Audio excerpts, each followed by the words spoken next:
G'day. If you're a fan of early Australian Fords, in particular the early Australian Ford Fairlane, then today I've got a rare treat for you because I'm going to be getting out my collection of Ford ZB Fairlane memorabilia. I'm going to start off with this framed full-page advertisement I have of the ZB Fairlane 500. It's full colour and it has Ford part number on it, and you can see here it's just a quick introduction to the Ford Fairlane. It's got the Fairlane Custom interior on the left and the Fairlane 500 interior on the right, and a little bit of a spiel about the new Ford Fairlane, which is unique in the world of luxury motoring. This is a beautiful original piece of memorabilia from the 1960s, and the pictures are beautiful, especially this picture of the Fairlane in its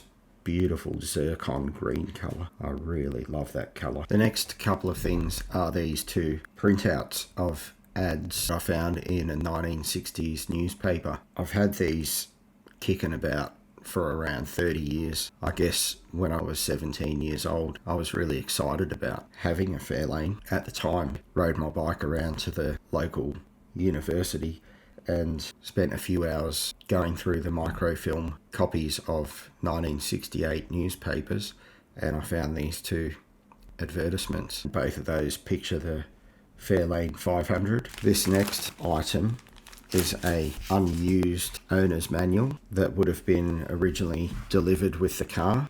I think this is a logbook service entry for maintenance, a service history ticket. There's a coupon there for a 1,000-mile inspection service. Takes you through how the owner plan works, the warranty. I think my Fairlane is probably out of warranty now, and it's got detailed instructions of how to operate all of the car's complex controls, how to use the jack and where the jacking points of the car are on the bumper bar there. Let's see, how many miles do they provide coupons for? Up to 36,000 miles, and mine has done a lot more than that in its 50 whatever years that it's been around. This next thing is a cutout of Wheels magazine from December 1968, where they compared the Holden Brougham, the Fairlane 500 and the Valiant VIP. Unfortunately, I don't have page 25, which means I don't have the other half of this picture. Unfortunately, I do have the rest of the article. Interesting visual here because it's got the top speeds and standing quarter miles, with the Valiant doing 102 miles an hour, the Brougham hitting 103 and the Fairlane hitting 108. The quarter mile times on the Brougham of 19.6 seconds, the Valiant at 17.3 seconds, and the Fairlane at 16 seconds, which is pretty respectable for a car of that size in 1968. You can see here that they tested the Fairlane 500 with the V8. They didn't publish the Fairlane Custom with the 6-cylinder quarter mile times. From what I last heard, they're still waiting for it to finish the quarter mile.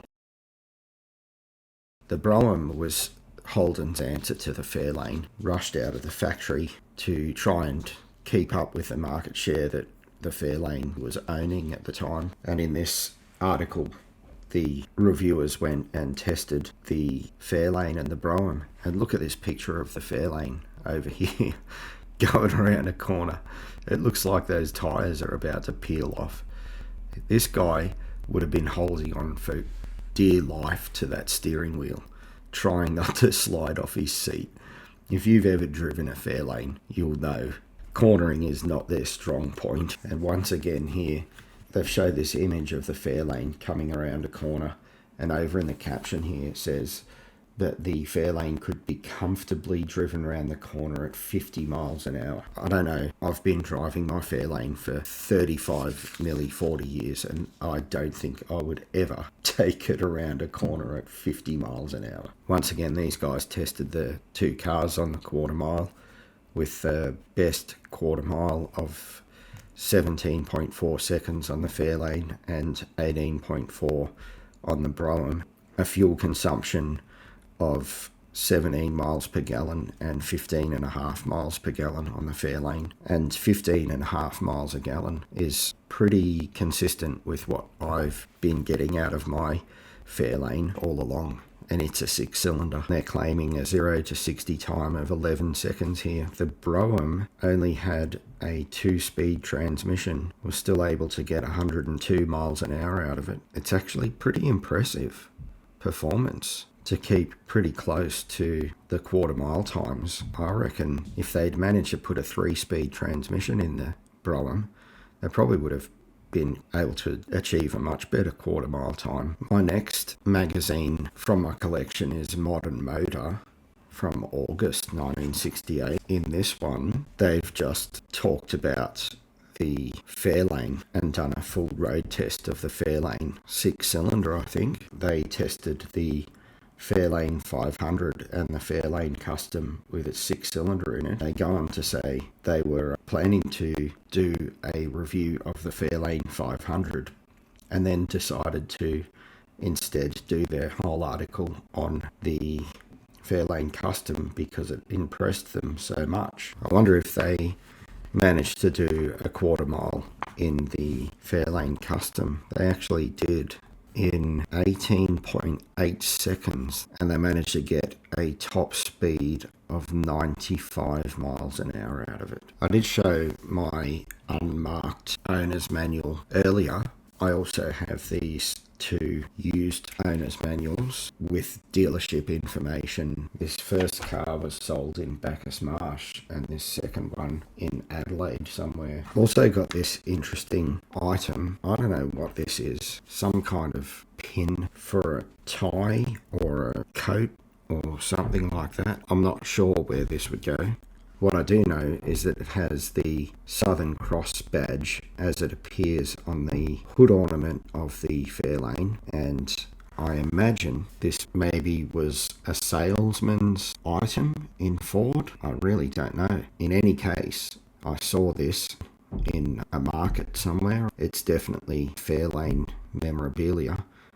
If anyone knows, please feel free to put a comment there. This is my last item that I'm going to share. I think this is a pretty cool item to have survived all this time. This is a original brochure for the Fairlane, and it has a really nice gold lettering over here. The most beautiful colour pictures inside with details of the Ford Fairlane. Look at this.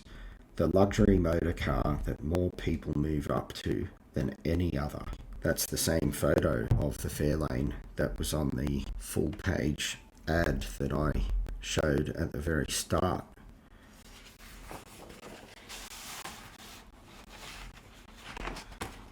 Then we got this beautiful picture of the Fairlane 500. This happy couple looking at their Fairlane.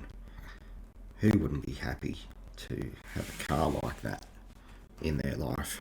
That, of course, is a picture of the Fairlane 500 interior, fully equipped with a clock and radio. And there's another couple. She's not as happy because he's bought the Fairlane Custom.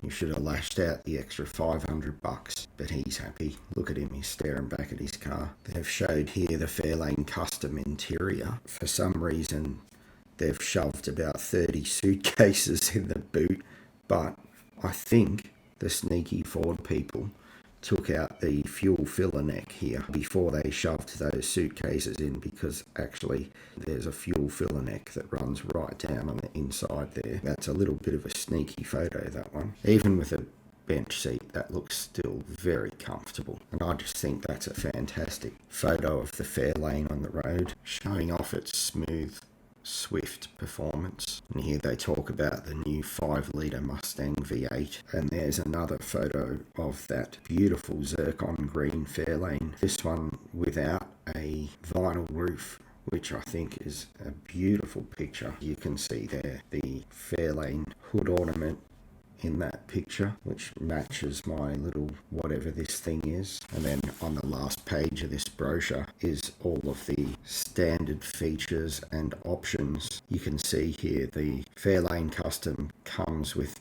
all of the options. You could actually order a Fairlane Custom with a V8 and a manual transmission. However, the Fairlane 500 came standard with a automatic transmission. They talk about here about paint and rust proofing. Yeah, they didn't do as good a job of rust proofing as they thought, I don't think. Here's a list of available colours. My Fairlane, of course, that was delivered in peacock green. It's interesting what they call safety features over here.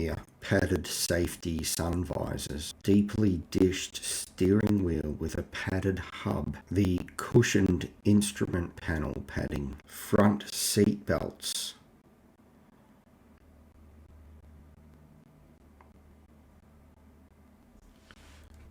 This is a good one here. Steering column rearward displacement minimized by front end structure design. They actually have a nearly 6 foot long steering column with no collapsible joins. Huge 10-inch diameter brakes, self-adjusting and power disc brakes, which are standard on the Fairlane 500. This is what they considered safety items in 1968. So there you go, there's my video for absolute Fairlane enthusiasts and my demonstration of what a complete Fairlane nerd I am. Hope you enjoyed watching. See you next time.